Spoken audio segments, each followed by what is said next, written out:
സുർജിത്ത് അയ്യപ്പത്ത് നമുക്കൊപ്പം ചേരുകയാണ്. നമുക്ക് ഈ കൽപ്പറ്റ എൽഷൻ എസ്റ്റേറ്റിന് സമീപത്ത് നേരിയ തോതിൽ മണ്ണിടിഞ്ഞ് റോഡിലേക്ക് ചെളി ഇറങ്ങുന്നു എന്ന വാർത്ത വരുമ്പോഴാണ് സുർജിത്ത് ചേരുന്നത്. Surjit, good morning. അത്ര കാര്യമായ പ്രശ്നമുണ്ടോ?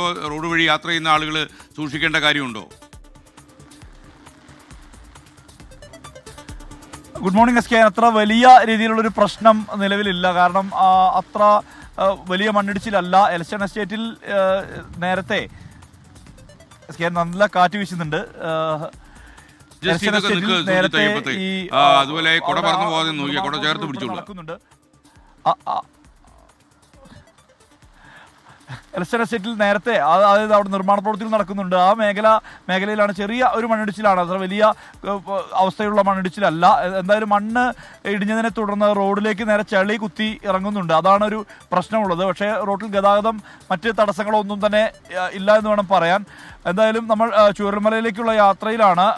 മഴ ഇപ്പോൾ പെയ്യുന്നുണ്ട്. നേരത്തെ ഒരു ശക്തമായ രീതിയിലുള്ള മഴ ഉണ്ടായിരുന്നില്ല. മഴയ്ക്ക് ഒരു മഴ പെയ്യാത്തൊരു സാഹചര്യമാണ് രാവിലെയൊക്കെ ഉണ്ടായിരുന്നത്. പക്ഷേ ഇന്നലെ രാത്രി കനത്ത രീതിയിൽ ഇടവിട്ട് മഴ പെയ്തിരുന്നു. ഇപ്പോൾ വീണ്ടും മഴ തുടങ്ങിയിട്ടുണ്ട്. ഈ വൈത്തിരി പ്രദേശത്ത് ഇന്നലെ മണ്ണിടിച്ചിൽ ഉണ്ടായിരുന്നു. വൈത്തിരിയിൽ ചാരിറ്റി എന്ന് പറയുന്ന പ്രദേശമുണ്ട്. ആ പ്രദേശത്ത് മണ്ണിടിച്ചിൽ ഉണ്ടായിരുന്നു. അതായത് ഒരു ഈ 50 മീറ്ററോളം മണ്ണ് ഇടിഞ്ഞ് താഴേക്ക് പതിച്ചിരിക്കുന്ന ഒരു അവസ്ഥയാണുള്ളത്.